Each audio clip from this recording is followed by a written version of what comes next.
estadounidense.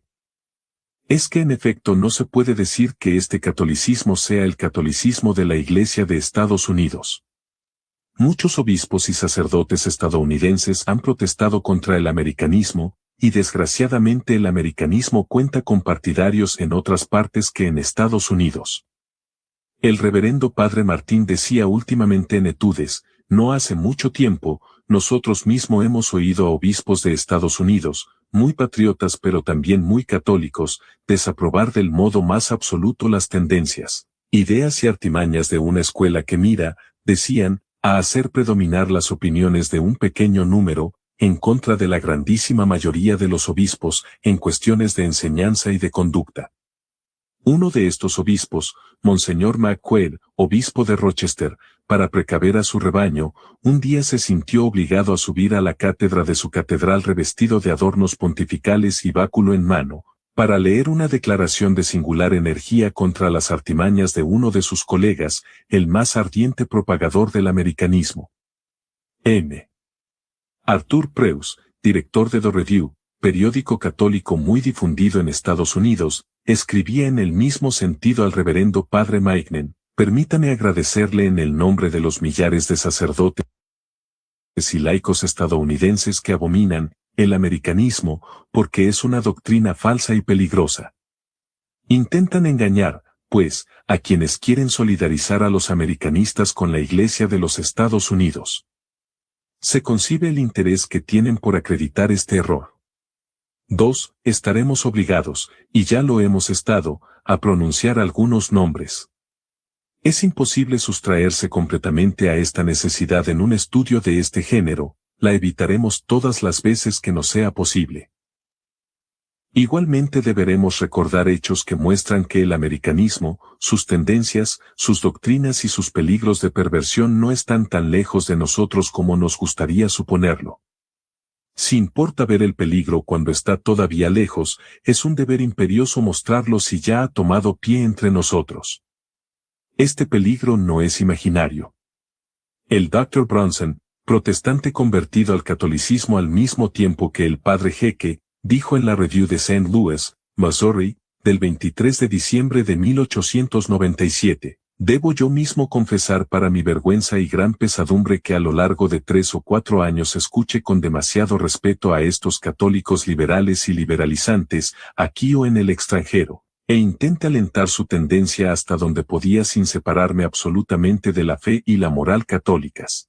Pero no me llevó mucho tiempo, por la gracia de Dios, descubrir que la tendencia que yo alentaba, de ser seguida hasta el fin, me conduciría fuera de la Iglesia, y en cuanto eso me quedó claro, no dudé en abandonarla y en soportar del mejor modo la humillación de haber cedido a una influencia peligrosa y anticatólica.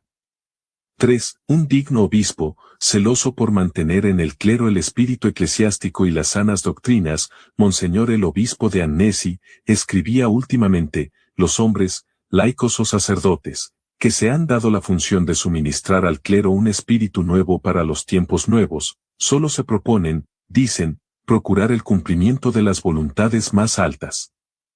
Se cubren de los más honorables pabellones, usurpando una garantía en el destaque de las personalidades más justamente reputadas y veneradas. Trabajan con seguridad por el desposeimiento de la autoridad establecida por Dios en su Iglesia y que es la vida misma de la Iglesia. Luego, para mostrar de una manera sorprendente dónde eso puede conducir, su excelencia incitaba a meditar en lo ocurrido al final del siglo último. En 1789 solo llegaban a hacerse escuchar aquellos que, rechazando todo pensamiento de reformas y mejoras graduales, exigían una refundición universal y completa, destruir todo, construir de nuevo y sobre nuevos fundamentos, ese era el grito de toda esta generación. Los jóvenes arrastraron a los ancianos, y, por hablar solo del clero tanto regular como secular, cuantos de sus miembros se abandonaron a la revolución, sin quererlo, sin saberlo. Adivinaron, luego comprendieron a dónde se los llevaba cuando ya se había hecho imposible detenerse. Habían creído salvar a la Iglesia de Francia asociándola al movimiento de una supuesta renovación general, cruelmente equivocados, no habían hecho más que comprometerla, habían dado escándalo, habían puesto en peligro su propia salvación. Todos estos fenómenos están reapareciendo y extendiéndose rápidamente, sobre todo desde hace 3 años. Plazca a Dios que no haya que deplorar más la misma desdicha. Para apartarla en cuanto nos sea posible, hemos escrito estas páginas. Capítulo 2. La Alianza Israelita Universal.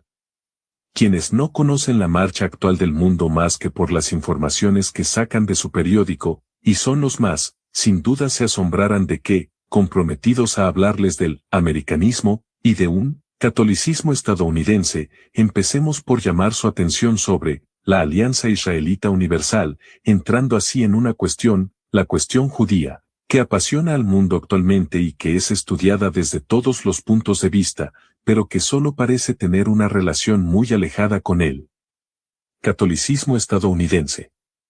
Pero no es fantasía nuestra. La Alianza Israelita Universal es el centro, el hogar, el ligamento de la conjuración anticristiana, a la que el americanismo nos parece aportar un apoyo que no ve, que no querría dar conscientemente, y sobre el cual este libro solicita llamarle la atención. La existencia del pueblo judío es, desde hace 18 siglos, el fenómeno más asombroso que hay en el mundo. Bossuet dice, no se ve más ningún resto ni de los antiguos medos, ni de los antiguos persas, ni de los antiguos griegos, ni aun de los antiguos romanos. Su rastro se perdió, y se confundieron con otros pueblos. Los judíos, que fueron la presa de estas antiguas naciones, tan célebres en las historias, les han sobrevivido. El pueblo judío ya no tiene nada de lo que constituye una nación, nada de su organismo, nada de lo que de un organismo hace un cuerpo y le permite subsistir y vivir. Haced que un pueblo, durante largos siglos, no tenga más ni poder central, necesario para la conservación de toda nación, ni la jerarquía social que no lo es menos. Dispersad este pueblo a través del mundo, ¿cómo explicaréis que se conserve a pesar de todo y que nada sea más visible que la existencia de este pueblo? Chateaubriand dice, cuando uno ve a los judíos dispersos sobre la tierra, según la palabra de Dios, se sorprende sin duda, pero para quedar preso de un asombro sobrenatural, hay que encontrarlos en Jerusalén, hay que ver a estos legítimos dueños de la Judea esclavos y extranjeros en su propio país, hay que verlos esperando, bajo todas las opresiones, un rey que debe liberarlos. Aplastados por la cruz que los condena y que está plantada sobre sus cabezas, escondidos cerca del templo del que no queda piedra sobre piedra, siguen en su deplorable ceguera. Los persas, griegos y romanos desaparecieron de la tierra, y un pequeño pueblo, cuyo origen precedió el de estos grandes pueblos, existe todavía sin mezcla en los escombros de su patria. Si hay algo entre las naciones que lleve el carácter del milagro, pensamos que este carácter está aquí. Los judíos no piensan ni hablan de otra manera. Los archivos israelitas, en su número del 21 de marzo de 1864, hacían al mundo esta pregunta: el milagro único en la vida del mundo de un pueblo entero disperso desde hace 1800 años en todas las partes del universo, sin confundirse ni mezclarse en ningún sitio con las poblaciones en cuyo medio vive, ¿esta conservación increíble no tendría ningún significado? Todo hombre sensato está obligado a responder, evidentemente, el dedo de Dios está allí, y preguntarse, ¿cuáles son los designios de la providencia en este hecho tan extraño como único? Pero hay algo más asombroso todavía.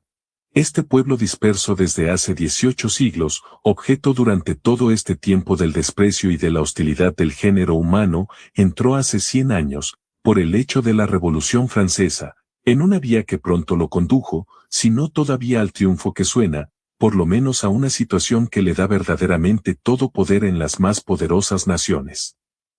Sabemos el porqué de la milagrosa conservación de los judíos. Pascal dice, era necesario que, para dar fe al Mesías, hubieran profecías anteriores y que la portara gente no sospechosa y de una diligencia y fidelidad extraordinaria y conocidas por toda la tierra. Si los judíos hubieran sido convertidos todos por Jesucristo, no tendríamos más que testigos sospechosos; si hubieran sido exterminados, no tendríamos absolutamente ninguno. Pero ¿por qué su liberación y su poder actual después de tan largo tiempo de servidumbre y humillación? Si los interrogamos, nos dirán, los tiempos están cerca, ¿qué tiempos? Los de su reino, de su triunfo y de su dominio sobre todos los pueblos de la tierra. Monseñor Meurin, arzobispo de Port Louis, dice en su libro La masonería, sinagoga de Satanás, los judíos no han comprendido el sentido espiritual de las profecías y figuras de la alianza que Dios había hecho con su nación. Se imaginaron que el rey prometió ser un rey terrenal, su reino un reino de este mundo, y el Cathomochad una corona semejante a la de los reyes de las naciones humanas. Para ellos el rey prometido debía ser el rey de todas las naciones, su reino debía extenderse sobre toda la tierra, su diadema real encerrar todas las diademas reales que sólo serían su derivación, su emanación. Así es como, en su esperanza, el judío sería el dueño supremo temporal del universo, y todas las predicciones de sus profecías se realizaron en su sentido material. Luego, después de reproducir algunos pasajes del Antiguo Testamento, el venerable autor añade: leed estas profecías, entendedlas en el sentido literal y terrenal, y tenéis la solución del enigma, la explicación de la actividad febril, tenéis el sueño de los judíos. Se cree el pueblo destinado por Jehová a dominar sobre todas las naciones. Las riquezas de la tierra les pertenecen y las coronas de los reyes deben ser solo emanaciones, dependencias de su Cathomochad. Consideremos la fuerza inmensa que una idea revelada, majestuosa y encantadora, pero falseada y naturalizada, debe tener sobre un pueblo imbuido de ella desde hace millares de años y aferrado a ella con una tenacidad y obstinación más que prodigiosa. Para los judíos, la idea del dominio universal pasó a ser algo así como su religión, se arraigó en su espíritu, se petrificó en él por así decir, y es indestructible. Hasta aquí los judíos habían esperado el triunfo que esperan de año en año por el hecho de un hombre, por el Mesías temporal que han tenido constantemente en sus votos. Hoy, sus pensamientos, al menos los de muchos de entre ellos, de aquellos mismos que en todo el mundo vemos adueñados de los dos órganos más poderosos de la vida moderna, el banco y la prensa, y que vemos ocupar todos los puestos de donde pueden ejercer alguna influencia, los pensamientos de aquellos, décimos, se han modificado. Dicen, el Mesías que debe establecer nuestro dominio sobre toda la tierra, no es un hombre, es una idea, y esta idea es la proclamada en 1789, los derechos del hombre, los inmortales principios, libertad, igualdad, fraternidad. El 29 de junio de 1869, año del Concilio del Vaticano convocado después de la publicación del sílabus que desenmascara los grandes principios, y los persigue en sus últimas conclusiones, los judíos reunieron en Leipzig un concilio del judaísmo. Adoptó por aclamación una proposición del gran rabino de Bélgica, el señor Astruc, concebida así: el sínodo reconoce que el desarrollo y la realización de los principios modernos son las garantías más seguras del presente y del porvenir del judaísmo y de sus miembros. Son las condiciones más enérgicamente vitales para la existencia expansiva y el más alto desarrollo del judaísmo. Lo cual quiere decir, israelitas, si queréis conseguir penetrar por todas partes y haceros por todas partes los dueños, tenéis que hacer solo esto: trabajar por desarrollar los principios modernos, sacar de ellos todas las consecuencias que encierran, y luego realizarlas, es decir, hacer que estas consecuencias últimas pasen del orden de las ideas al orden de los hechos. Cuando se ve que estos principios tuvieron por primer efecto la liberación de los judíos y que su liberación fue pronto seguida por su preponderancia, se concibe que ponen en estos principios, que ya les han sido tan útiles, sus mejores esperanzas. Por eso en la prensa de la que son dueños y en la legislación que llegan a dictar e imponer por las sociedades secretas, no dejan de aplicarse a desarrollar estos principios y realizarlos. Gracias a esta táctica el judío Cremieux pudo exclamar en una asamblea de la Alianza Israelita Universal: como ya todo ha cambiado para nosotros en tan poco tiempo.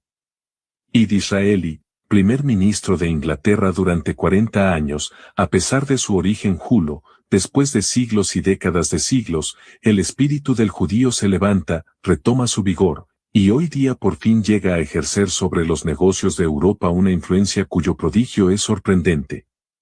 Por fin otro julo, este converso y sacerdote católico, Cuando la gente se dio cuenta de que los judíos eran ciudadanos, estos ya eran en parte los dueños. Cosa inconcebible, dos fenómenos gigantescos están desde hace algunos años bajo nuestros ojos, la preponderancia creciente de la raza judía y la crisis entristecedora de los estados cristianos. Esta preponderancia, los juicios nos han enseñado en su concilio a que la atribuyen. Esta crisis, los papas desde Pío VI hasta León XIII no han dejado de mostrarnos en la misma causa, los principios de 1789, su desarrollo y su realización. Ya podríamos mostrar en los principios de 1789 un punto de contacto entre los americanistas y los judíos, pero antes debemos procurarnos los medios de dar a nuestra demostración el mayor alcance posible, a fin de hacerla evidente a todos los ojos que no quieren cerrarse obstinadamente. Cremieux, después de exclamar, como todo ya ha cambiado para nosotros, decía con el mismo entusiasmo, cuando uno ha conquistado el presente tan rápido y tan bien, qué hermoso es el porvenir. Es que en efecto, los judíos, todos, tanto quienes esperan un Mesías personal como quienes creen que este Mesías ha nacido, crece, y no es otro que la idea de 1789, todos tienen la esperanza de ver realizarse, y pronto, los tiempos están cerca, las profecías mesiánicas en el sentido en que siempre las han entendido, es decir, su reino sobre el mundo entero, la sujeción de todo el género humano a la raza de Abraham y de Judá.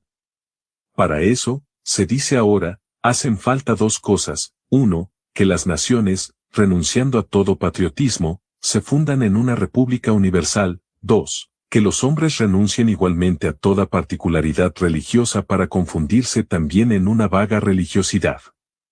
Este es su pensamiento y ellos persiguen activamente y no sin éxito este doble fin. Las pruebas abundan. Uno de los hombres más nefastos de este siglo, el judío Cremieux, que fue gran maestre del Gran Oriente de Francia, que aprovechó la Revolución de 1848 para subirse al Ministerio de Justicia, y los desastres de 1870 para dar la naturalización francesa a todos los judíos de Argelia, fundó en 1860 una sociedad cosmopolita que decoró con el nombre de Alianza Israelita Universal. Esta asociación no es, como su nombre podría hacer creerlo, una internacional judía, un nexo más entre los judíos cosmopolitas que facilite las relaciones entre los israelitas derramados por toda la superficie del globo. Sus miradas llevan mucho más alto. Es una asociación abierta a todos los hombres sin distinción de nacionalidad ni de religión, bajo la alta dirección de Israel. Para convencerse basta con abrir la publicación que es su órgano, los archivos israelitas. Dicen, la Alianza Israelita Universal quiere penetrar en todas las religiones como penetra en todas las comarcas. Llamó a nuestra asociación nuestros hermanos de todos los cultos, que vengan a nosotros. Que los hombres ilustrados, sin distinción de culto, se unan en esta asociación israelita universal. ¿Para qué? Hacer caer las barreras que separan lo que debe ser unido un día. Esta es, señores, la hermosa, la gran misión de nuestra Alianza Israelita Universal. El fin no puede estar marcado más claramente, ni responder más directamente al movimiento que actualmente lleva consigo al mundo, hacer caer las barreras que separan lo que debe ser unido. Unir a todos los hombres, cualquiera que actualmente sea su religión y su comarca, en una común indiferencia. Este es el fin que se propusieron los fundadores y directores de la Alianza Israelita Universal, y ella no tiene otro. El programa de la Alianza no consiste en frases huecas. Es la gran obra de la humanidad, la unión de la sociedad humana en una fraternidad sólida y fiel. Mientras que sus transatlánticos surcan los mares y sus ferrocarriles pasan de un continente a otro, mientras sus bancos dan vida y movimiento a este maravilloso utillaje que ellos no crearon pero cuyos dueños son, los judíos quieren actuar sobre los espíritus como actúan sobre la materia, y para actuar sobre todos los espíritus, no hay nada mejor que penetrar en todas las religiones, y penetran en ellas por los principios de 1789. ¿Qué es penetrar en una religión? Es sobre todo introducir en ella las propias ideas. ¿Los judíos tratan de introducir sus ideas en la Iglesia Católica? Lo afirman. Este estudio tiene como fin ver y hacer ver si ellos pueden jactarse de conseguirlo, y hasta qué punto. La pregunta es extraña y su extrañeza misma llama la atención. Capítulo 3. La Alianza Israelita Universal y las Patrias. Por lo que hemos visto, los judíos han fundado una obra tan vasta como el mundo, llamada Alianza Israelita Universal, y los hemos oído decirnos que por esta alianza quieren penetrar en todas las religiones, como, de hecho, se encuentra que tienen un pie en todos los países del mundo. Lo que esta alianza persigue, dice el Universo Israelite, es la unión de la sociedad humana en una fraternidad sólida y fiel. Esta es, vuelve a decir, la gran obra de la humanidad. Observemos de pasada que la masonería tiene las mismas pretensiones y las expresa con las mismas palabras. Ella tampoco deja de hablar de obra humanitaria y de fraternidad universal. Aprovechando su dispersión y su presencia sobre todos los puntos del globo, los judíos quieren ser en la humanidad algo así como una levadura que haga de la sociedad humana, actualmente dividida en naciones y religiones diversas, una sola y sólida fraternidad. Los archivos israelitas dicen menos hipócritamente, una Jerusalén de nuevo orden, sentada santamente entre el oriente y el occidente, que debe sustituir a la doble ciudad de los césares y los papas. Todos los términos de esta definición merecen ser pesados. El judaísmo, Jerusalén, tiene la intención de establecer su reino sobre el mundo entero, oriente y occidente, sentando su soberanía sobre la reina de todas las autoridades existentes, césares y papas. Todo poder debe desaparecer para hacer lugar al universal dominio de Judá, que sustituirá a todos los poderes existentes actualmente, tanto en el orden espiritual como en el orden temporal. Estas no son palabras vanas. El plan se ejecuta, gracias a la acción más que secular de las sociedades secretas, que son un instrumento tan poderoso en las manos de los judíos. Por eso la Iglesia siempre las ha condenado. Cosa asombrosa, los americanistas no tienen por las sociedades secretas la repulsión que sienten los demás católicos. En 1895 hicieron los más grandes esfuerzos por conseguir de la Santa Sede que las sociedades secretas, caballeros del trabajo, fueran sustraídas a las censuras eclesiásticas. La respuesta definitiva de Roma fue, cualquiera que sea el daño que pueda resultar, los católicos deben salir de estas sociedades ya que estas sociedades son intrínsecamente malas. Las ideas modernas que la prensa no deja de propagar y de las que todos los espíritus llegan a ser infectados más o menos, favorecen no menos poderosamente los proyectos de los judíos.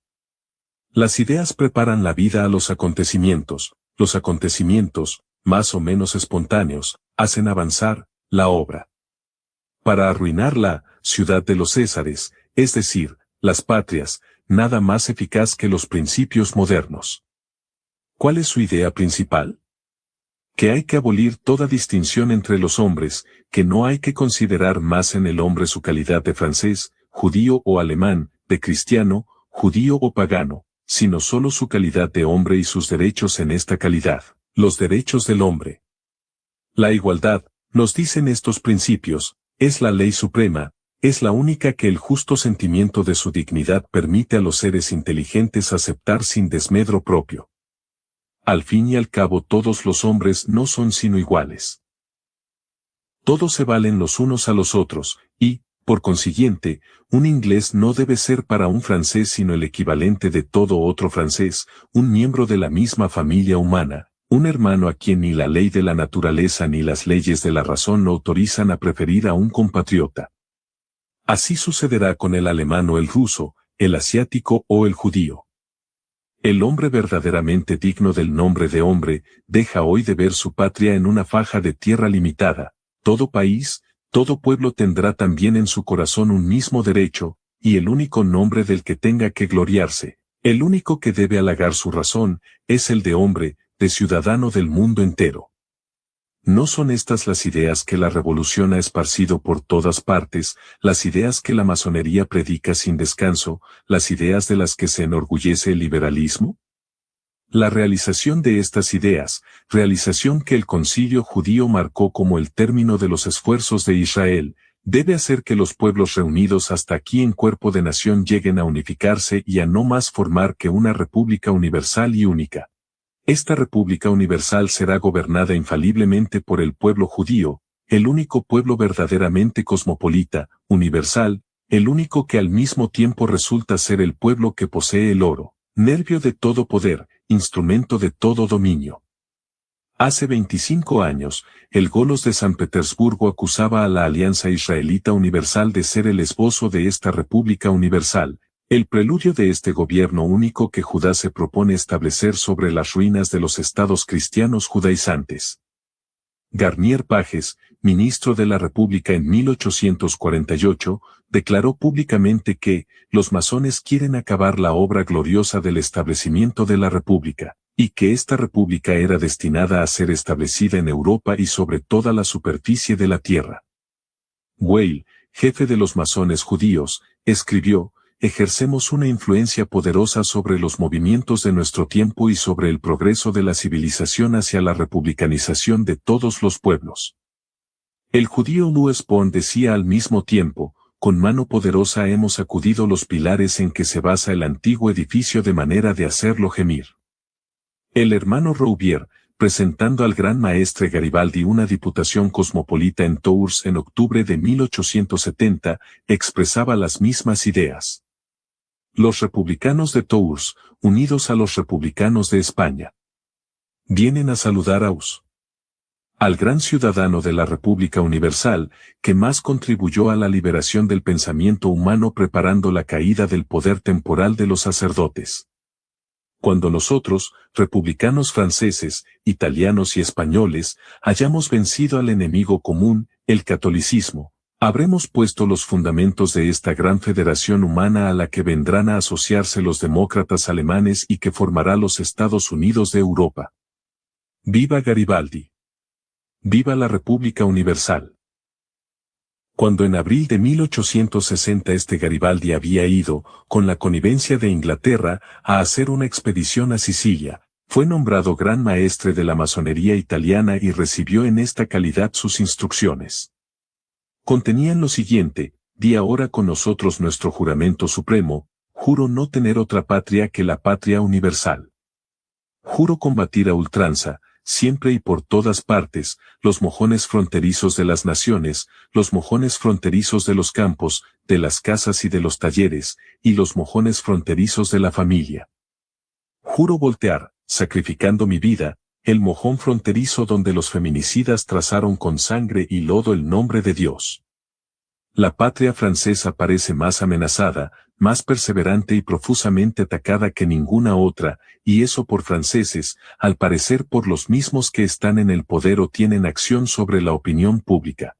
¿Cómo explicar que el caso Dreyfus no haya sido ahogado en su germen, cuando era evidente que favorecía los proyectos de nuestros enemigos y que desarrollaba la anarquía en el interior? ¿Cómo explicar que judíos, y judíos ya sospechosos a sus jefes, se hayan introducido en el Estado Mayor, cuando en las otras naciones, en Alemania, se los mantiene en los grados inferiores? ¿Cómo explicar que los gastos se hayan acrecentado, que se hayan multiplicado los préstamos, en plena paz, al punto de hacer casi imposible, en caso de guerra, la extracción de los 1.000 millones que exige actualmente un ejército en campaña? ¿Cómo la incuria explicar con qué se provee a la defensa de nuestras colonias y los extraños gobernadores que se les da? ¿Cómo explicar los esfuerzos hechos, de todas las maneras, para dividir el alma francesa? La descomposición nacional es tan manifiesta, que los hombres más eminentes y al mismo tiempo más calmos han creído necesario, urgente, formar una Liga de la Patria Francesa. En otros tiempos tal empresa habría parecido el hecho de algunos originales dedicados a la ridiculez. Los principios de 1789 han corrompido la idea de patria en los intelectuales, y un trabajo perseverante se esfuerza en arrancar su amor del corazón de los pequeños y de los simples. Un hecho reciente muestra bien lo que se trama bajo este respecto. Un señor Guison fue al célebre Congreso de Lausana a decir y escribir lo que sigue: hace falta que la madre de familia inculque temprano al niño la idea de que las armas, un sable, un fusil, un cañón, Son instrumentos que debemos mirar con el mismo ojo con que consideramos en el castillo de Chillón los instrumentos de tortura empleados hace algunos siglos. Y cuando no se verá más a millares de curiosos asistir a las revistas militares, cuando, en lugar de la admiración del título y de la hombrera, habréis acostumbrado al niño a decirse: un uniforme es una librea, y toda librea es ignominiosa, la del sacerdote y la del soldado, la del magistrado y la del lacayo, entonces habréis hecho dar un paso a la opinión. E igualmente, para detallar un poco más, querría a un Voltaire ocupado durante 50 años en tornar en ridículo reyes, guerras y ejércitos. A falta de un genio, querría millares de hombres de buena voluntad, que tomarán como su deber extirpar estos vanos prejuicios de gloria y chauvinismo, todavía demasiado anclados en nuestro espíritu. Algún tiempo después fue hecha la ley de la escuela gratuita, obligatoria y laica. ¿Quién fue elegido entre todos los franceses para ser el director supremo de la enseñanza primaria en Francia? Este señor Guison. El señor Audifred Pasquier se declaró asombrado de ello en el Senado, el señor Ferry tomó su defensa. Él y sus sucesores mantuvieron durante 15 años el personaje en el puesto de director de la enseñanza primaria.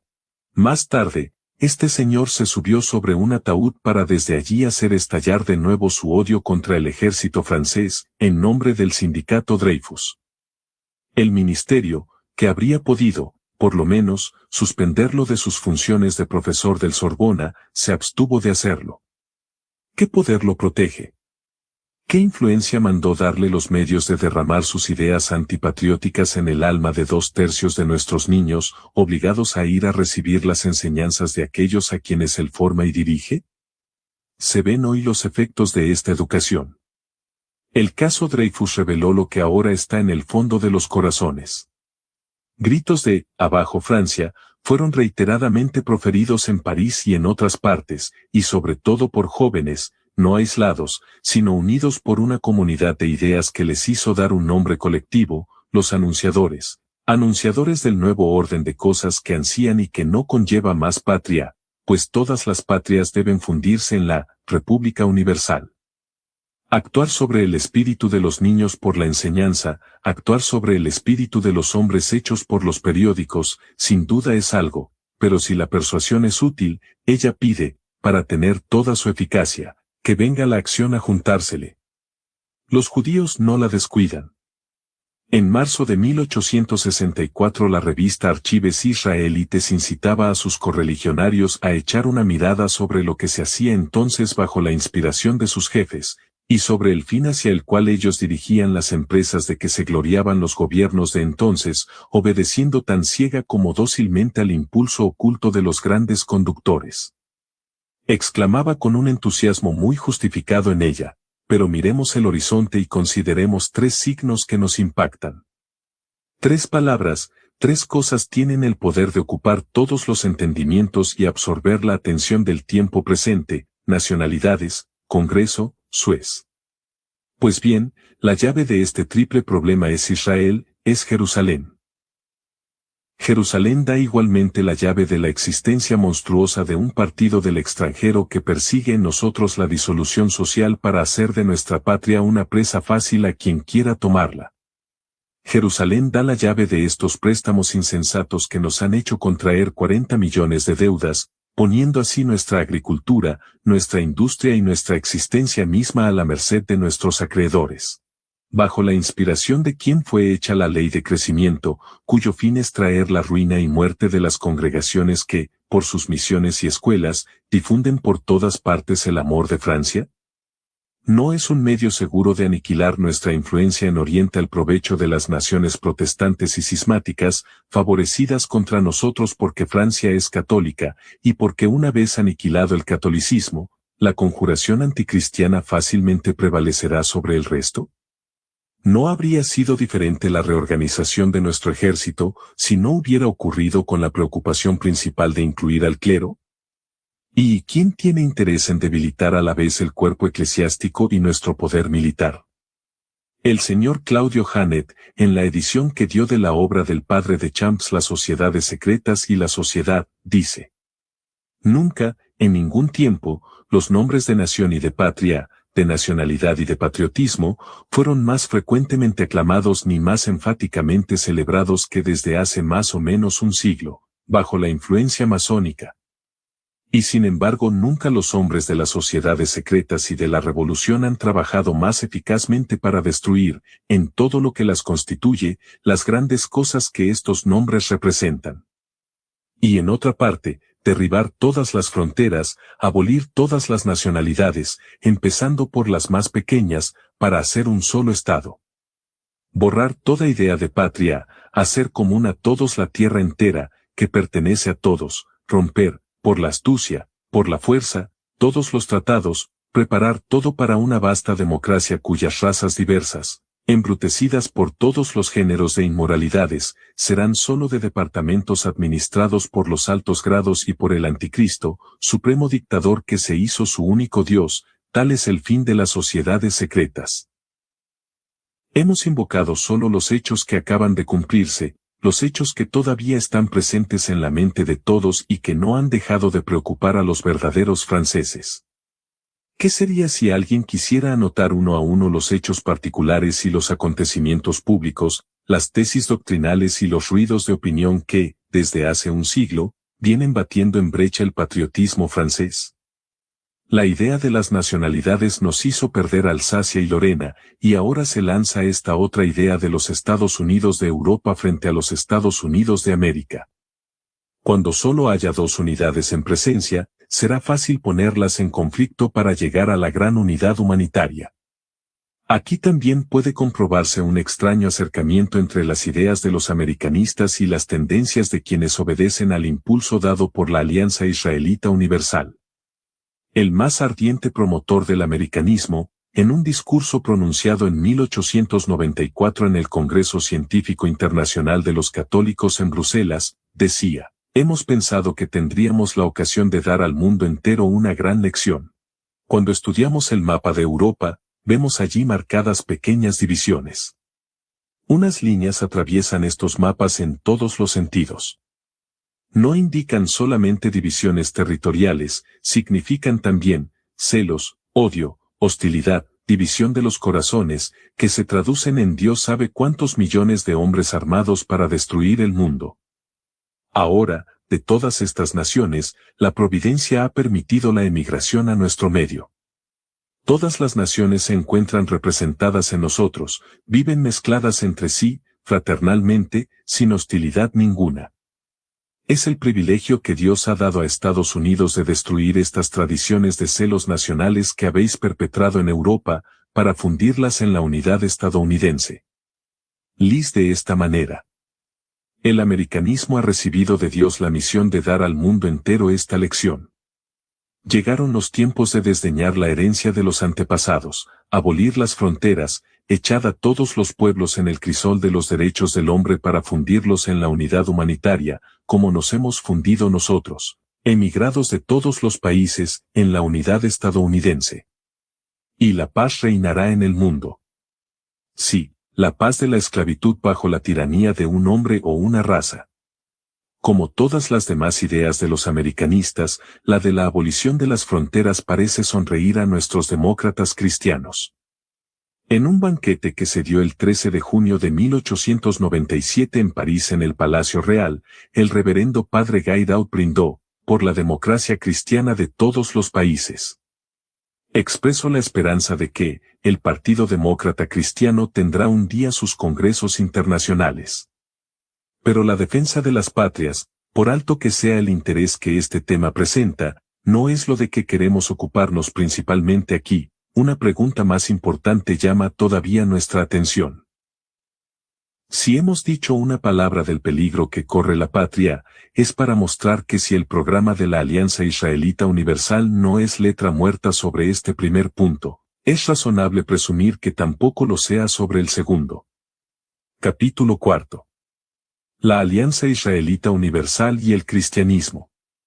Monseñor Meurin, en el libro que hemos citado ya, establece que los judíos, después de crucificar al Divino Salvador, no han dejado nunca de perseguir a los cristianos con su odio.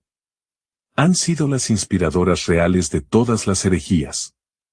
Monseñor Meurin dice, no podían permitir al cristianismo establecerse en el mundo sin hacerle una guerra encarnizada, semejante a la que hicieron a Jesucristo mismo. El gnosticismo que desoló la Iglesia durante los primeros 3 siglos, fue su obra. El venerable autor muestra que el sistema gnóstico, en su forma más perfecta, no era otra cosa que la cábala judía adaptada a un fin especial, el de infiltrarse en el cristianismo naciente para destruirlo. Se ve que era desde los primeros días de la Iglesia, el mismo fin que el que persigue hoy la Alianza Israelita Universal, que a su vez, quiere penetrar en el cristianismo para disolverlo. Monseñor Meurin afirma, aplastar la infame herejía del Nazareno, siempre ha sido el más ardiente y rencoroso deseo de los judíos caídos. No habiendo acertado con el primer golpe, perseveran con una tenacidad inaudita en atacar el dogma cristiano creando siempre nuevas sectas, hijas de la cábala, y asociando al veneno disolvente de su doctrina cabalística la astucia y la violencia de las pasiones humanas. La secta de los sofitas, adoradores de la serpiente, es, como el gnosticismo, una hija de la cábala judía. Monseñor Meurin prueba también eso. El maniqueísmo tiene el mismo origen. Hoy las doctrinas de la cábala judía se encuentran en los emblemas y decoraciones masónicas. Monseñor Meurin emplea todo su libro para demostrarlo. Un judío de alta marca, el profesor Darmesteter, que encontraremos más adelante, reconoce que el judío fue el doctor de la incredulidad del siglo XVIII. Todos los rebeldes del espíritu van a los judíos. El judío está en obra en el inmenso taller de blasfemias del emperador Federico, de los príncipes de Suabia y de Aragón. Es el quien forjó el arsenal homicida que llegó a los escépticos del Renacimiento y a los libertinos del Gran Siglo. El sarcasmo de Voltaire es solo el resonante eco de una palabra murmurada en tiempos de Celso y de Orígenes, en la cuna misma de la religión del Cristo. El historiador que veía nacer incesantemente bajo sus ojos estas diversas herejías, se preguntaba, ¿quién sirvió pues de lazo entre todas estas sectas? ¿Quién ha propagado estas doctrinas a través de los pueblos nuevos? ¿Cómo explicar los renacimientos repentinos del espíritu pagano, con las mismas ideas, los mismos símbolos y las mismas prácticas dentro del mundo cristiano, en épocas y medios tan diversos, con la gnosis, en los primeros siglos, con Manes, en el siglo III? En el 11, con los albigenses, en el 16, con los osiniens, y hoy día con los masones. Hubo entre estas herejías diversas de nombre e idénticas en cuanto al espíritu, un nexo viviente, que conservaba, ¿qué mantiene este espíritu durante sus adormecimientos aparentes?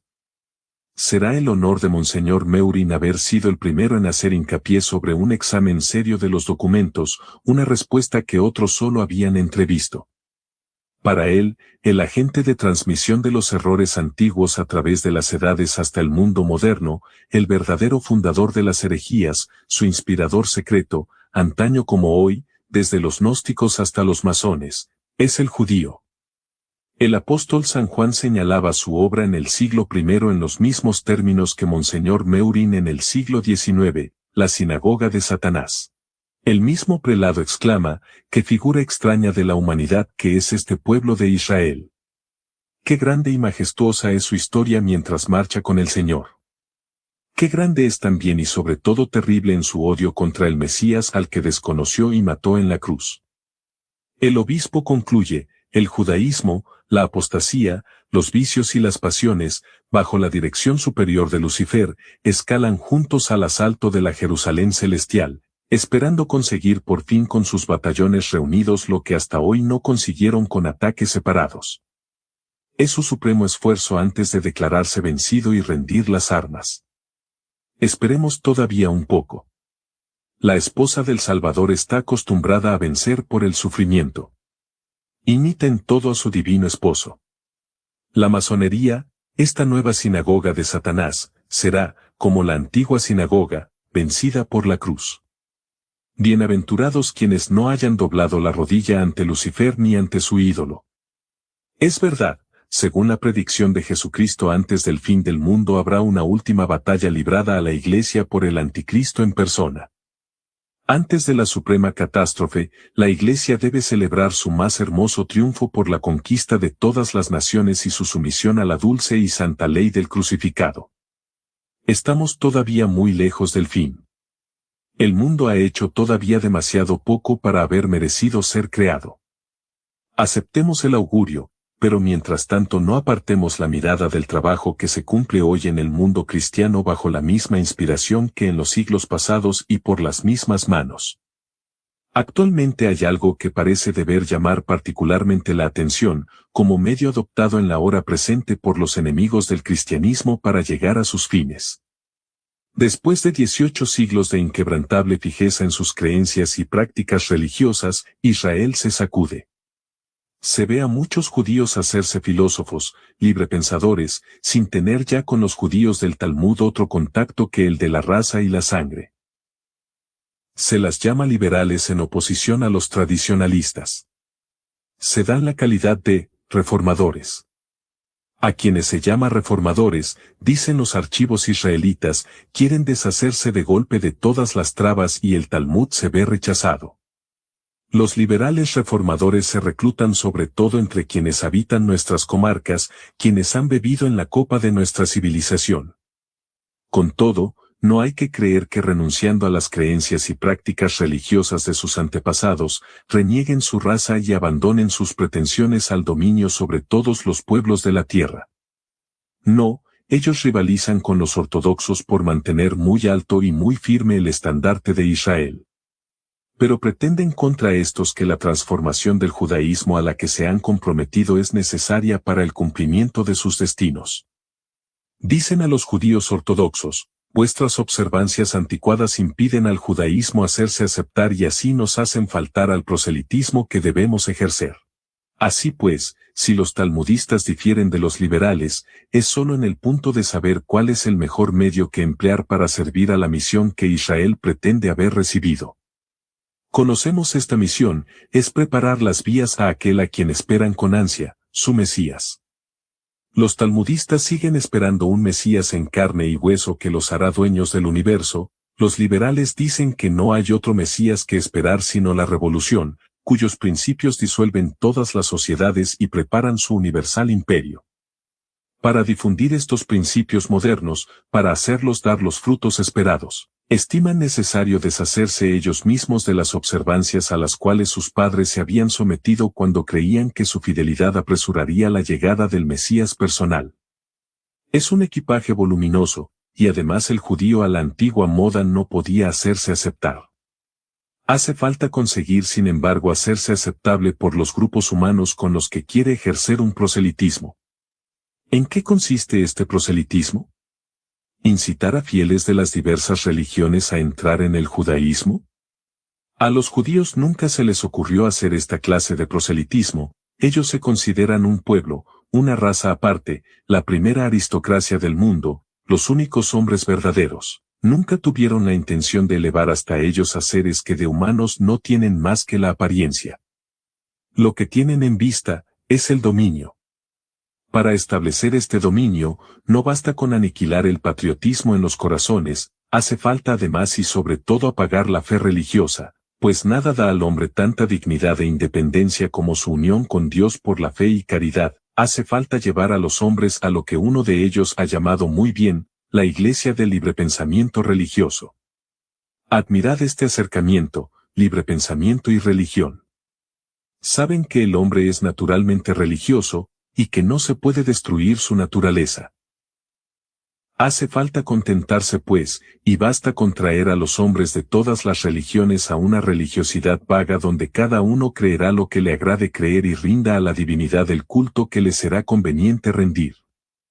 Cada uno, siguiendo su conciencia, conservará las prácticas del culto rendido al Dios único e inmaterial, o las reformará según los principios de un israelitismo liberal y humanitario.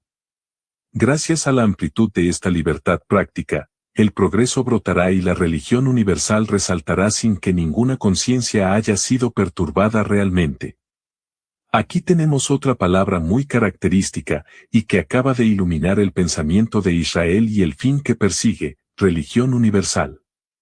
Pero la religión universal es la religión católica. El israelitismo liberal y humanitario quiere sustituir el verdadero catolicismo con una iglesia católica a su guisa, católica porque todos podrán entrar y todos estarán de acuerdo, visto que ella no impondrá ningún dogma. Es indispensable sobre todo separar distintamente la moral que pertenece a todos, del dogma religioso particular a cada creencia. Tales son las ideas de los judíos de hoy, tales son sus proyectos, expuestos por ellos mismos, y que por otra parte huelga ver escritos en las publicaciones hechas por ellos y para ellos. Basta abrir los ojos a lo que pasa desde hace un siglo y sobre todo desde hace 20 años en el mundo político y en el mundo de las ideas para ver el inmenso esfuerzo hecho para abolir todo rastro de fe en las instituciones y en las almas. Este esfuerzo recibe su impulso y su dirección del judaísmo. El judaísmo mismo lo dice sin disimulos, la Alianza Israelita Universal no se detiene en nuestro culto solo, se dirige a todos los cultos. Quiere penetrar en todas las religiones, como penetra en todas las comarcas. Que los hombres iluminados, sin distinción de culto, se unan en esta Asociación Israelita Universal, cuyo fin es tan noble y tan ampliamente civilizador. Reconocer que todas las religiones que tienen la moral por base y a Dios por cumbre, son hermanas y deben ser amigas entre sí, hacer caer las barreras que separan lo que debe reunirse un día. Esta es la hermosa y grande misión de nuestra Alianza Israelita Universal. Marchemos firmes y resueltos en la vía que tenemos trazada. Por fin han llegado los tiempos en que los hechos se apresuran a responder a las palabras, el más vasto y más maravilloso de los templos, un templo cuyas piedras están vivas y dotadas de pensamiento, se eleva para recibir en su elástico recinto, bajo la bandera por siempre sagrada de la razón y la filosofía, todo lo que el género humano encierra en su seno de generoso, de hostil al misterio y a la ignorancia, de verdaderos hijos de la luz y la libertad. En este mismo año, un judío, descontando ya el triunfo, exclamaba en su entusiasmo, y que por todas partes se elevan templos, recibiendo en su recinto a todos los hombres sin distinción de origen religioso. Que todos los corazones, repletos de los mismos sentimientos de amor, se desahoguen delante del mismo Dios, Padre de todos los seres. Que todos se alimenten de los mismos principios de virtud, moral y religión, y los odios de las sectas desaparecerán, y la armonía reinará en la tierra, y los tiempos mesiánicos, predichos por los profetas de Israel, serán realizados. Los archivos israelitas, publicando estas palabras de Hippolyte Rodrigue, admiran la grandeza, la elevación y la generosidad de las ideas que las han inspirado. La obra tan documentada del señor Mao Zedong, el judío, el judaísmo y la judaización de los pueblos cristianos, es la fuente de las citas que acabamos de hacer. Son concluyentes, marcan del modo más claro el fin perseguido hoy día por el judaísmo cuando se esfuerza en penetrar en todas las religiones, para enervarlas y desuesarlas de alguna manera, disgregando el dogma para solo dejar en las almas sentimientos y en la sociedad una moral que, por no apoyarse más sobre la roca de la verdad, flotara a la merced de todas las pasiones. Y como no hay en realidad más que una sola iglesia que tenga dogmas, que tenga al menos la totalidad de las verdades reveladas de las que las demás asociaciones religiosas solo conservan más o menos fragmentos, el esfuerzo de Israel está todo dirigido contra el catolicismo. ¿Puede ya contar con algunos éxitos en su audaz y criminal empresa? ¿Puede verse empezar ya a formarse, dentro de la sociedad cristiana, este vago sistema, esta vaporosa forma de religión a la cual los judíos querrían llevar a todos los hombres? El reverendo padre Klein ha publicado hace unos años un libro titulado Nuevas tendencias en religión y literatura. Ha mostrado con numerosas citas que existe actualmente en Francia, en el mundo de los intelectuales, una corriente que él llama, el movimiento neocristiano, es decir este estado de ánimo cuyo síntoma más general, si no el carácter esencial, parece ser la pretensión de renovar el sentimiento religioso, de desprender de las trabas del dogma las hermosuras de la moral cristiana, y de quitar el gobierno de nuestra vida a la razón, que ha dado sus muestras de impotencia, para entregarlas místicamente a la voluntad y al amor. Entre quienes se dejan llevar por este movimiento hay algunos que, como el señor Bogue y el señor Roth, creen que la Iglesia seguirá conservando y propagando la moral evangélica. Hay otros que piensan que la Iglesia no consentirá en los progresos que tendría que hacer para retomar la dirección moral de los espíritus, y en consecuencia será sustituida en esta misión por otro menos indignos. ¿Cuáles serían estos otros? El señor Desjardins imagina una aristocracia intelectual a la que estaría entregada la dirección de la humanidad. Comprendería a todos los que creen en lo divino, cualquiera que sea su religión o filosofía. Son en primer lugar, todos los verdaderos cristianos y todos los verdaderos judíos, aferrados al espíritu profundo de su religión, luego los filósofos y poetas que afirman o cantan el ideal moral, los nuevos discípulos de Platón, de los estoicos y de Kant, tales como el señor Secreton, el señor Renouvier también, como el señor Lachelier, o el señor Fauvillier, o el señor Sully Prudhomme. Bajo esta dirección, formando la unanimidad que los judíos saludan o bajo el nombre de Iglesia Universal o de libre pensamiento religioso, estarían todos aquellos, célebres u oscuros, cuya vida, fuera de toda especulación, es una afirmación sólida de la posibilidad y de la suficiencia del bien. James Darmesteter es más preciso en su obra Los profetas de Israel. Dice que la salvación religiosa y moral de la sociedad está en el retorno al profetismo, a la doctrina que fue la de los judíos en los siglos inmediatamente anteriores a Jesucristo. Con sus dogmas anticuados, dice, el catolicismo dejó de ser una fuerza de acción y de progreso, y por otra parte la ciencia mostró sus debilidades, es impotente para reemplazarlo. ¿Qué hacer pues? El alma moderna no puede volverse atrás, y es por eso que deberá remontarse a los profetas de Israel. Los judíos podrían contar pues con el movimiento neocristiano y esperar llevarlo a los fines de la Alianza Israelita Universal, de que no parece muy alejado. No hay que creer que este movimiento se restrinja a algunos diletantes. El reverendo padre Klein dice, nos parece que en sí mismo el movimiento neocristiano depende demasiado directamente de la marcha de las ideas en esta última mitad de siglo, para ser atribuido solo a la fantasía de un pequeño número de escritores. Ni siquiera sabemos si sería exagerado decir que responde al estado de ánimo de una muy gran parte de la juventud. Puede haber, y creemos que efectivamente hay, en varios de quienes se entregan a este movimiento o que lo imprimen, una gran sinceridad y una atracción real por el cristianismo, causada por el vacío que sienten en ellos y las decepciones que los sistemas filosóficos y científicos les han hecho experimentar. Estos hombres suben hacia la fe y deben ser alentados. Pero sería recomendable dar el mismo aliento a quienes, ubicados en medio de la plena luz, darían pasos fuera de ella para ir delante de estos hermanos y tenderles la mano. El sistema de propaganda religiosa que se ha llamado un catolicismo estadounidense es sospechoso de dar estos pasos hacia afuera. ¿Esta sospecha es fundada? Es lo que tenemos que examinar en este estudio. Capítulo 5. La ayuda dada a la Alianza Israelita Universal por los parlamentos y la prensa. En una carta pastoral escrita en 1878, Monseñor Martin, obispo de Natchitoches en los Estados Unidos, considerando la conjuración anticristiana que actualmente se extiende por el mundo entero, decía, en presencia de esta persecución de una universalidad hasta aquí inaudita, de la simultaneidad de sus actos, de la semejanza de los medios que emplea, estamos inducidos forzosamente a concluir la existencia de una dirección dada, de un plan de conjunto, de una fuerte organización que ejecuta un fin programado hacia el cual todo tiende.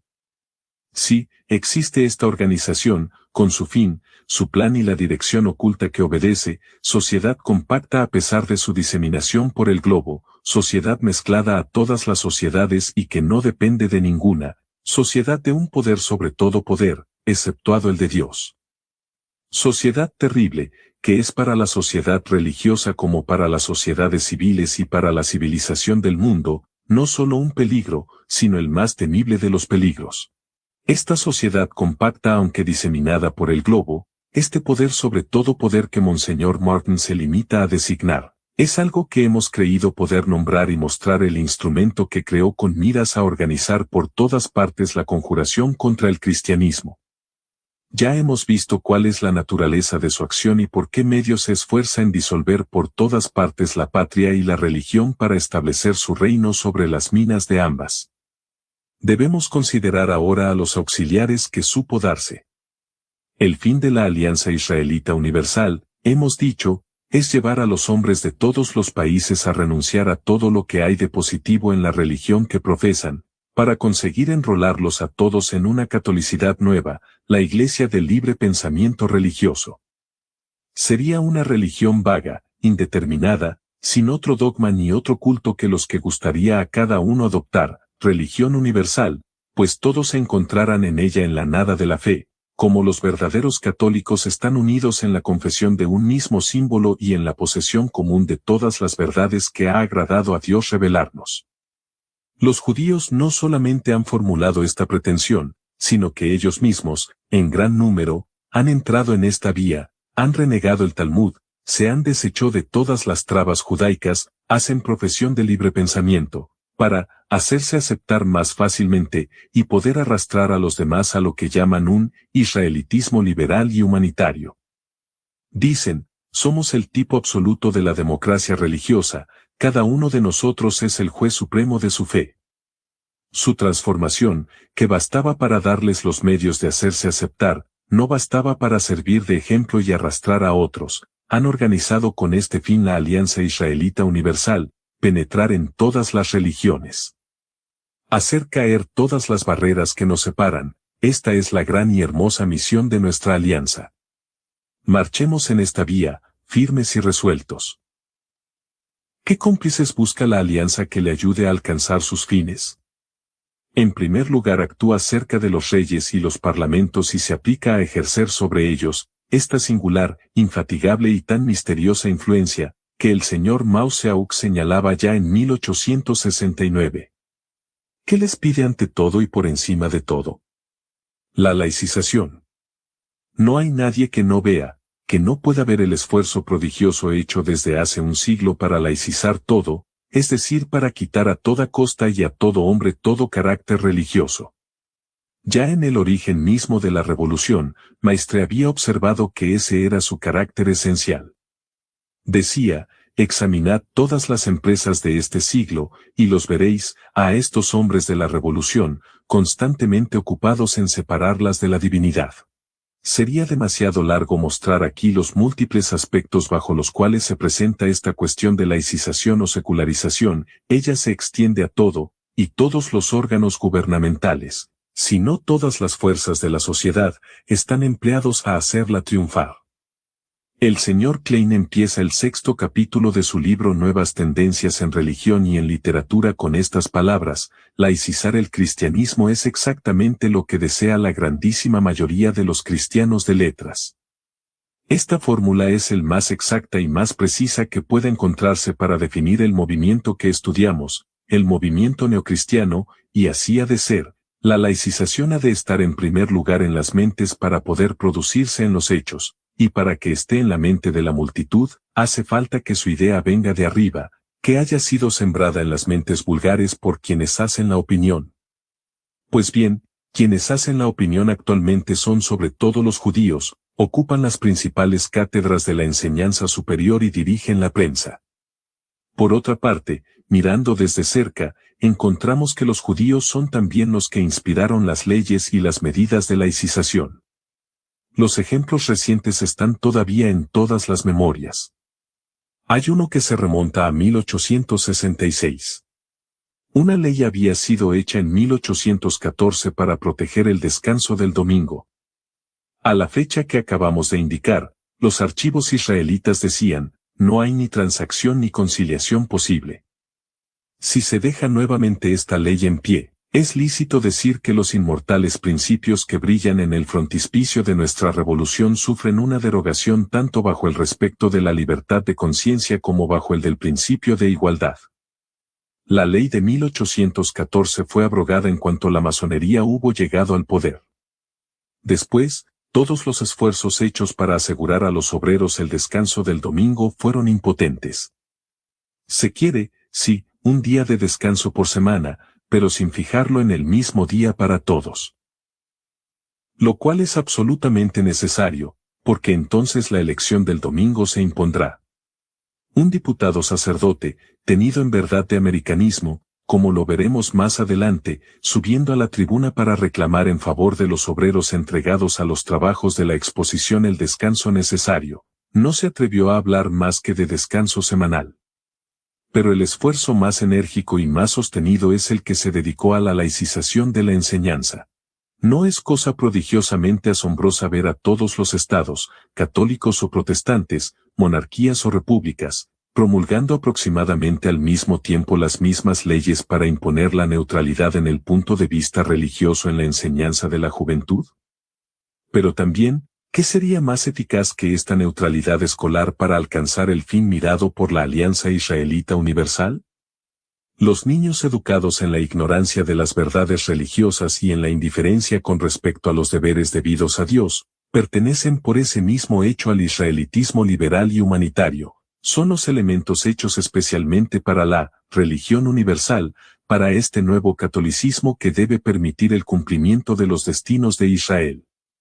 Los judíos comprenden también la importancia de la escuela neutra para preparar el establecimiento de su israelitismo humanitario que, así como se hacen ellos mismos liberales y librepensadores para poder ejercer más eficazmente su proselitismo en favor de la religión del librepensamiento, prefieren hacer educar a sus propios niños en la indiferencia con respecto a su propia religión, antes que renunciar a tener a los niños cristianos en esta atmósfera de indiferencia y neutralidad.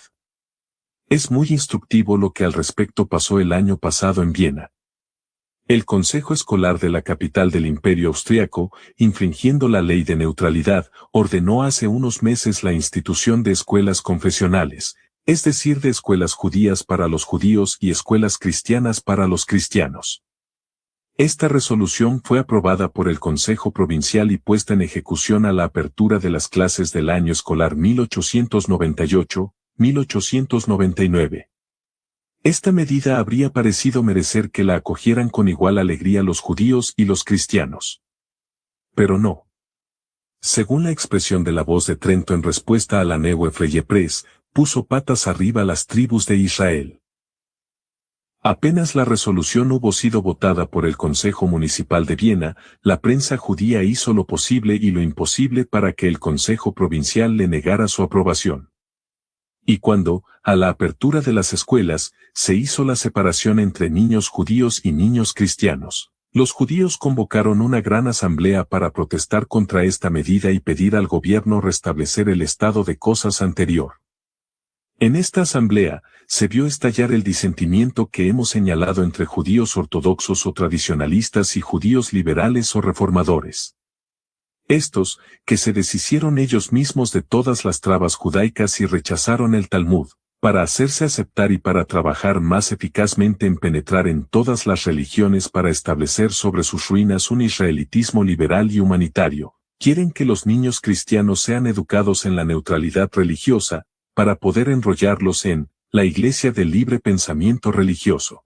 No les repugna, entre tanto, que los niños judíos sean educados igualmente, contando con el instinto de la raza, que estiman indestructible, para el cumplimiento de los destinos de Israel. Así pues, hablaron de la interconfesionalidad de las escuelas, palabra aptísima para indicar la meta que quieren alcanzar no solo en la enseñanza, sino por todas partes, en todas las direcciones de la vida política, social y religiosa, la interconfesionalidad, es decir, la confusión de todas las religiones en un todo informe que prepara las vías a la Jerusalén del nuevo orden que quieren sustituir a la doble ciudad de los Césares y de los papas. En Francia la ley de neutralidad de las escuelas no tiene otro fin en el pensamiento de quienes nos la han impuesto y en el de varios de aquellos que urgen urgente su aplicación. ¿Quiere alguien la prueba? Un inspector académico, el señor Payot, acaba de publicar un libro titulado Antes de entrar en la vida. A los instructores e institutrices, consejos y dirección prácticas. Este libro es ofrecido a los jóvenes de ambos sexos de las escuelas para enseñar a quienes aspiran al honor de ser instructores o institutrices, lo que la escuela normal va a hacer de ellos, y lo que deberán ser y hacer cuando estén encargados de la educación de la juventud francesa. Lo que pasarán a ser en la escuela normal desde el punto de vista de la fe se les dice sin rodeos en las páginas 11 y 12. El niño llegado de su aldea no creyendo, porque, que es una creencia que nunca sufrió discusión, sino creyendo creer, deja poco a poco de creer, y sufre este cambio, tan considerable en apariencia, de su punto de vista sobre el mundo. Esta crisis es mucho más penosa cuando se produce en las chicas. Hay una confesión propia para dar una buena advertencia de vida a los padres. La hizo un hombre que no pueden recusar, un inspector académico, que vio y comprobó lo que dice, aunque se conmueva poco. No queríamos detenernos en lo dicho por el que nos era demasiado bien conocido. Lo que sigue pone en plena luz el fin mirado por la institución de la escuela neutra, y muestra su identidad con el fin perseguido por la Alianza Israelita Universal.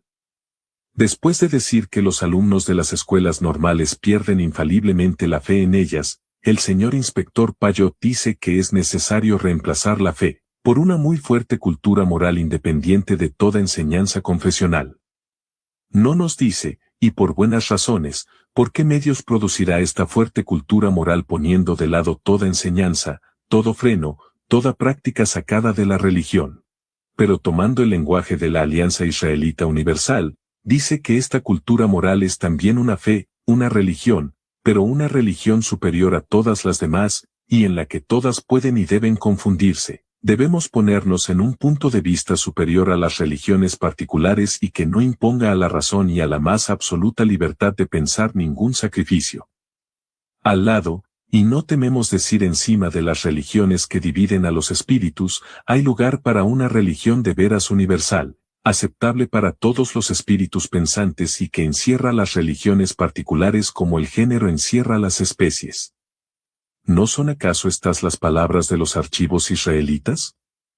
Las cosas siendo así, se comprende que en Estados Unidos como en Europa el clero haya hecho los más grandes sacrificios para elevar, al lado de la escuela neutra oficial, la escuela libre religiosa. Pero, cosa que no puede explicarse evidentemente más que por la ignorancia absoluta del fin perseguido, uno de los jefes del americanismo intentó hacer desaparecer las escuelas confesionales en su país. Roma debió intervenir, y el prefecto de la propaganda dirigió a todos los obispos de Estados Unidos una carta donde dice, algunas personas creyeron desacertadamente que las escuelas oficiales no ofrecen peligro, y que los niños católicos pueden ser enviados a ellas. Pero el hecho de que varios establecimientos excluyan de su programa la verdadera religión, causa un gran perjuicio a esta religión misma. Con la ley escolar, y cuántas otras leyes persiguen en todas las direcciones de la actividad humana lo que llaman, la laicización. No es temerario atribuir la inspiración de estas leyes a la misma influencia y a la persecución del mismo designio. Se necesita que las órdenes religiosas, que son la muralla de la Iglesia Católica, desaparezcan, de allí las leyes hechas para traer su destrucción a corto plazo. Se necesita que la influencia adquirida por el clero por tantos siglos de beneficio sea anulada, y el clero es expulsado de todas las posiciones que ocupaba, de todos los consejos donde podía hacer oír su voz. Se necesitaba que las fuentes del sacerdocio se secaran, de allí la ley del reclutamiento de los eclesiásticos. Se necesitaría que el ejercicio del culto fuera hecho imposible. De allí la ley sobre las fábricas y estos sordos manejos de la administración que poco a poco fueron quitando a la parroquia y a la diócesis la propiedad de las iglesias y catedrales, de las parroquias y obispados, para trasladarla a los municipios y al Estado. Se necesitaba introducir por fin el desorden en la familia para desatarla de la iglesia, de allí la ley del divorcio y los alientos dados a la disipación bajo todas sus formas. El padre Jeque decía que, las comunidades monásticas probablemente no serán más el tipo dominante de la perfección cristiana. Y uno de sus discípulos, el abad Dufresne afirma, la santificación de la que los claustros han sido hasta aquí los principales focos, será difundida mucho más en pleno mundo y en la masa del pueblo cristiano. La masonería hace leyes para destruir las órdenes religiosas, y los americanistas dicen, pronto la religión podrá prescindir de ellas. En la consagración del obispo de Sioux Falls, Monseñor Ireland predicó un sermón dirigido contra las órdenes religiosas que después de algunos días le atrajo en presencia del cardenal Sau de parte del señor Richard una firme réplica. Aquí mismo, en Francia, cuando fue la elección del reverendo padre Guy Daud, Fue necesario restablecer los principios de la teología y del derecho canónico sobre la naturaleza de las obligaciones que crean los votos solemnes de religión. Sobre este punto, como sobre muchos otros, los americanistas de aquí y de allá, si no se entienden, actúan y hablan bajo la influencia de un mismo espíritu. Mientras la gran obra de la humanidad, como dice el Universo Israelite, es perseguida por vía legislativa, era necesario actuar sobre la opinión. Esta misión ha sido dada a la prensa. Entre las superioridades que el señor Mao Zedong reconoce a los judíos, pone en buen rango esta superioridad en el arte profesoral del sofista, hábil en mezclar a las doctrinas del teólogo y del publicista las sutilezas donde el espíritu se extravía, el veneno de las doctrinas embriagadoras que pervierten a los individuos y hacen caer los pueblos en demencia. En Francia, en Europa, en todas las partes del mundo, los judíos han creado o adquirido los periódicos más influyentes, tienen hombres en todas las redacciones, y por un medio u otro, directa o indirectamente, hacen entrar con demasiada frecuencia hasta en los periódicos católicos hechos, ideas y apreciaciones que favorecen la ejecución de sus planes. No tenemos para nada la intención de incriminar a quien sea, sino solo de mostrar la verdad de estas observaciones. ¿No se vio en la última campaña electoral periódicos católicos dar el consejo de votar por candidatos masones declarados, de preferencia ateístas católicos practicantes u hombres de obras? ¿No se vio durante esta misma campaña a un sacerdote, el reverendo padre Dabri, redactor de un periódico dirigido por otro sacerdote, el reverendo padre Garnier, decir que las recriminaciones puramente católicas deben cesar, que, desde hace 20 años no ha habido ningún ataque a la libertad esencial de la Iglesia en Francia? Quienes desde hace 20 años vienen haciendo y aplican las leyes que recordábamos más arriba, tienen un supremo interés en que los órganos escuchados de los católicos digan y repitan, desde hace 20 años no ha habido ningún ataque a la libertad esencial de la Iglesia, o bien, tranquilizaos. La política liberal y el respeto de la religión están al orden del día. No tenéis nada que temer, Brisson tiene un programa moderado. Serían miles, por no decir infinitos, los medios por los que la prensa liberal en todos los grados, prensa impía, prensa revolucionaria, de un lado a otro, y todos los días, con un conjunto maravilloso, actúa sobre los intelectos para descristianizarlos. Cada uno de estos periódicos sabe medir admirablemente la dosis de veneno que debe presentar a sus lectores según la clase donde los recluta, aquella a la que pertenecen por su cultura intelectual y disposiciones morales. En las tesis que desarrollan, en los hechos que refieren, en la manera como los presentan, encontrarán siempre el espíritu de los principios modernos cuyo desarrollo y realización, al juicio de Israel mismo, son la más segura garantía del presente y del porvenir del judaísmo, y la condición enérgicamente vital para la existencia expansiva y el más alto desarrollo del judaísmo. La inoculación diaria de estos principios en las cabezas católicas tiene por inevitable efecto transformar poco a poco la verdad cristiana, si no en fiel, por lo menos en catecúmeno de este israelitismo liberal, de esta religión universal que debe permitir el cumplimiento de los destinos de Israel. Es fácil a cada uno ver si esta transformación empieza a operarse en él, debe solo interrogarse sobre la Iglesia y preguntarse qué idea se hace de ella actualmente. ¿Está además íntimamente convencido y penetrado de estas verdades?